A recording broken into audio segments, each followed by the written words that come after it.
Thank you. Alfred Kendrick, he owns a local gym in town, if you couldn't tell, and he's got his own microphone in hand. Yeah. Tell me what you would like to see changed. Well, I think a big part of all the marches that's going around across the nation is showing that there's no one untouchable. And it's easy to ignore problems if they don't affect you or if you don't feel they affect you. But as we see in our society and as we see in our environment, that this whole road is affected. You know what I mean? It's like we're all in one swimming pool, and if I pee on you. You know what I mean? So everyone's affected by this coronavirus, and now everyone's affected by these marches. And I think it's important that this cause happen at this time, because a lot of the people who would normally not be affected would sit and wait it out. But people are already at their end because of the resources, and they're already struggling. A lot of businesses have been out of business for a long time, and now everyone has to feel the pain of the struggle that we go through every day. How have you been treated unfairly in your life?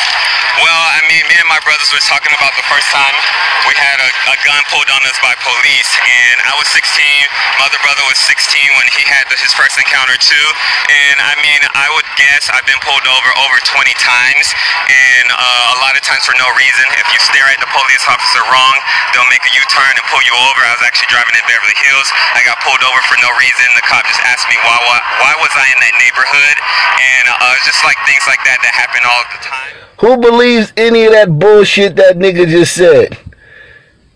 He got pulled over 20 times for no reason. Nigga, you can't drive. I told you about these niggas. These niggas can't drive. That's my life every day, you know what I mean? So whenever my white friends and stuff get pulled over, they're worried about a ticket. I'm worried about getting shot and not going home. It's a little different. If I'm in a neighborhood and I see the police going down the street, I'm afraid for my life.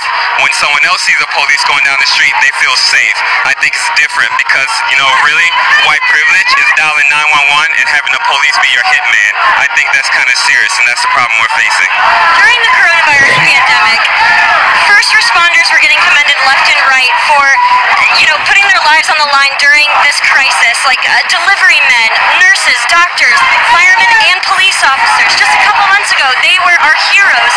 What do you think shifted? Obviously the George Floyd incident, but why do you think there's so many people going against all cops, and do you think that's fair?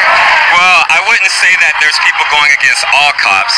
I know there's people going against the cops who are doing trouble, but the idea is for people, if you're part of the same team, hold your people accountable. So if they want us protesters to hold our people accountable, then they should hold the police accountable for the things that they do as well.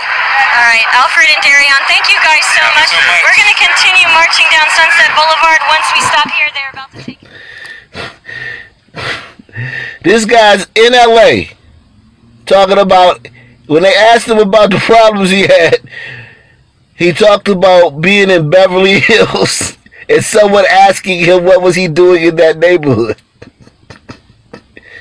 Not the Crips and Bloods, not the fact that a Blood neighborhood is next to a Crip neighborhood, and in fucking LA you can't fucking walk 2 blocks without being out of bounds. Any 2-block direction in LA, you may be out of bounds. Not about the Mexicans killing the blacks in fucking LA. He talking about he was in Beverly Hills and somebody asked him what he was doing out there. And he got pulled over 20 times. And he never did nothing. He got pulled over 20 times.